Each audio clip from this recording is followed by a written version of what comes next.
As you've seen me do in previous chapters, you can resize columns and rows. You can change their width, and with the rows you can change their height to make more data visible on your screen. What you do to resize a column or row is the following. You're going to take this little line here. See these little gray lines that separate the columns and that separate the rows? We're going to take one of those, move the cursor over it until it changes into this little black arrow, and then you're going to hold down your mouse button and drag the mouse left or right.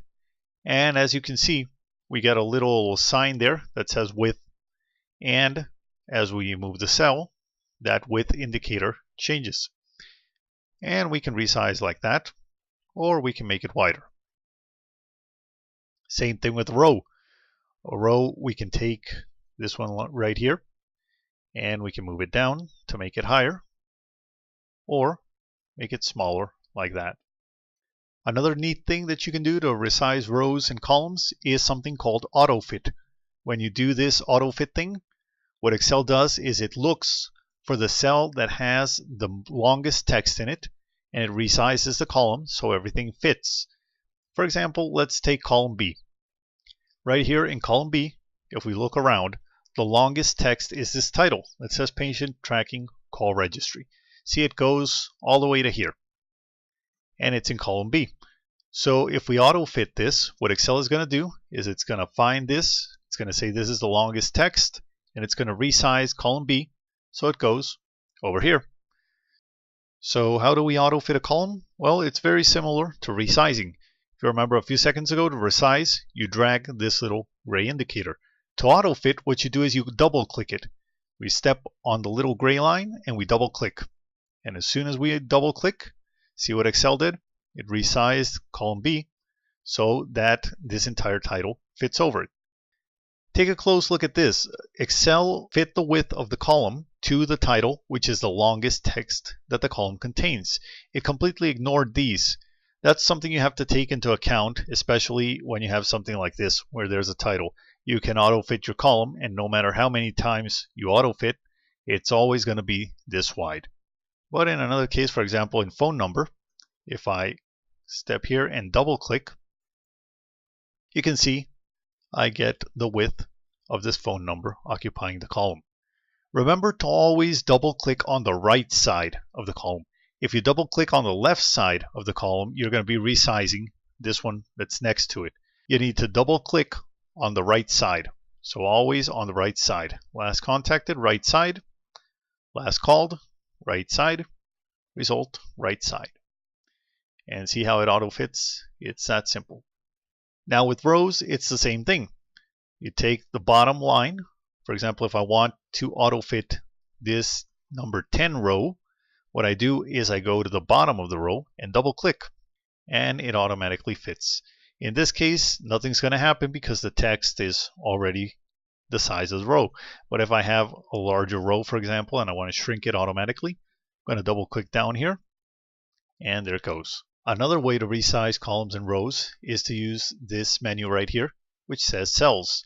Right here in Format, if we click this arrow right here, we're going to get a drop down, and we're going to have row height and auto-fit row height. Or we can have column width and auto-fit column width. So it's practically the same thing. We select the column, we say Format, and auto-fit column width. And we automatically get the column to the size it's supposed to be. Once again, go to the Format menu, auto-fit column width, and it fits automatically.